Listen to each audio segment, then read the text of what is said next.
Meditação da noite. O Senhor da Glória.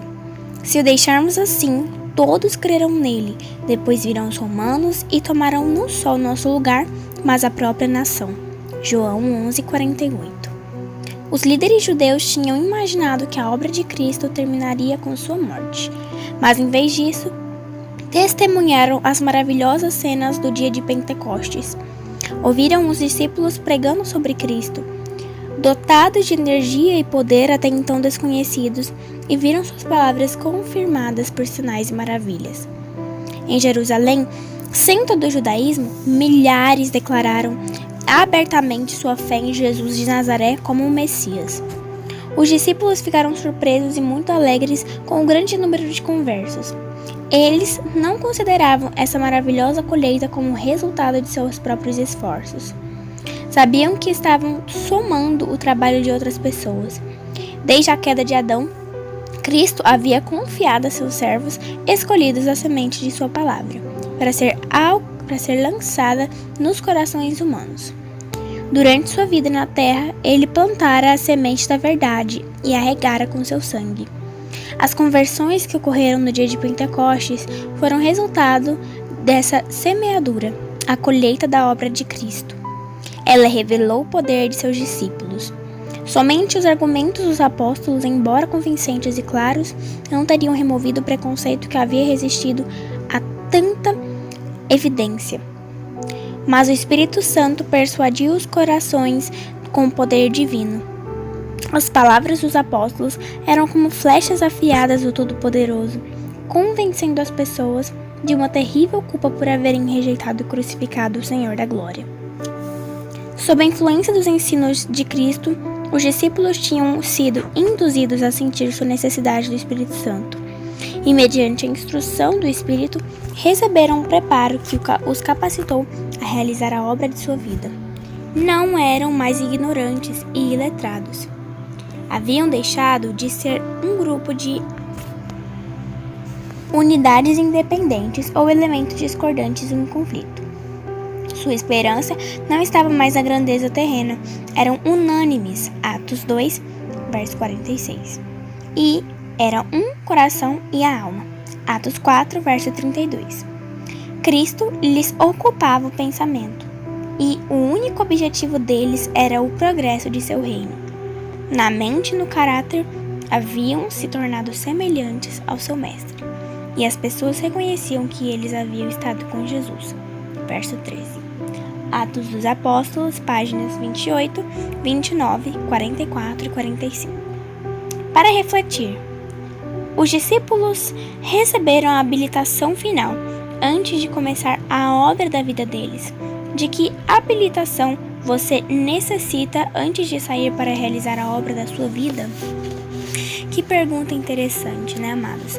Antes da gente pregar sobre o amor de Cristo, pregarmos sobre as boas novas da salvação, pregarmos sobre arrependimento, nós precisamos realmente conhecer esse Cristo. Nós precisamos realmente viver esse Cristo.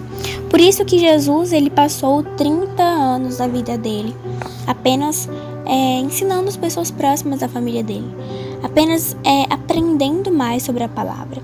Porque apesar de ele ter sido o filho prometido de Deus, ele teve que viver tudo que a gente viveu, para passar pelo que a gente passou e para mostrar que é possível vencer pelo pecado pelo nome de Jesus, né? E além disso tudo, há toda uma proposta, toda uma lógica que eles tiveram, né? Pai, Filho e Espírito Santo, com esse sacrifício. Porque foi muito bonito saber que Jesus saiu do trono dele para vir aqui passar pelas nossas dores, sentir o que a gente sentiu e tudo isso. No entanto, para se ter essa relação, esse amor, nós precisamos nos entregar de corpo e alma, e não é fácil. Não mesmo.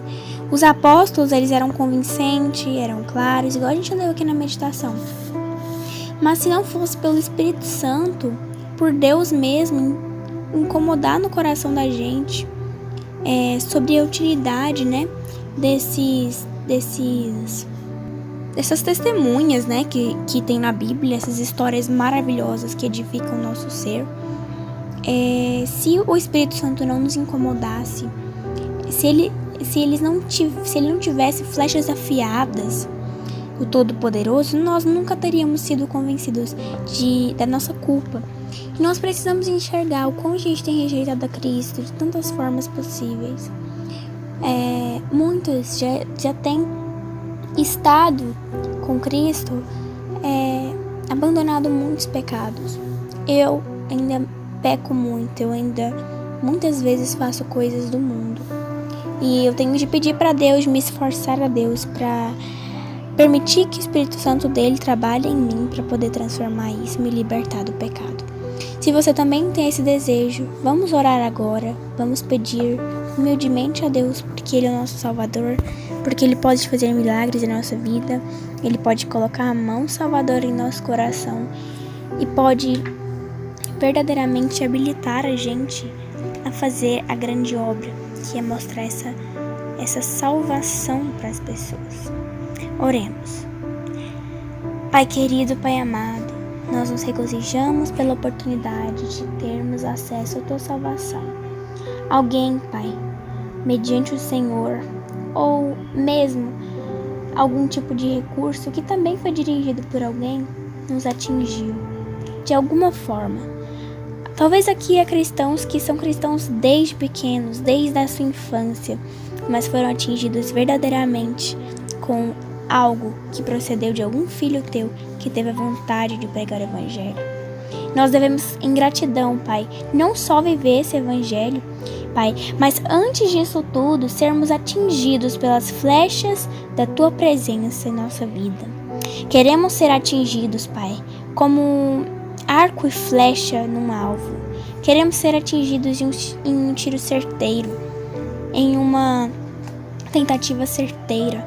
E não queremos nos esquivar, nem mesmo nos proteger, mas que essa flecha venha, mesmo que nos fazer cair pelos nossos pecados, nos libertar, nos fazer morrer para nós mesmos e nós vivermos em espírito, em Cristo. Que ao meditarmos a Tua palavra, nós possamos enxergar, Pai, com humildade tudo aquilo que tem sido ruim e nos prejudicado, e que possamos tentar, Pai, tentar sempre com os nossos esforços, crendo que o Senhor ajudará, crendo que o Senhor abençoará e o Senhor permeará dentro de nós, mediante esses esforços, um Espírito de Cristo. Nos ajude a fazer outras pessoas caminharem, Pai, mas caminharem da forma correta, caminharem, Pai, começando pela graça, começando pelo arrependimento, começando por isso, depois, Pai, pelas outras coisas, porque o Senhor diz que buscai o reino de Deus primeiro e todas as coisas serão acrescentadas. E isso vale também para assuntos espirituais.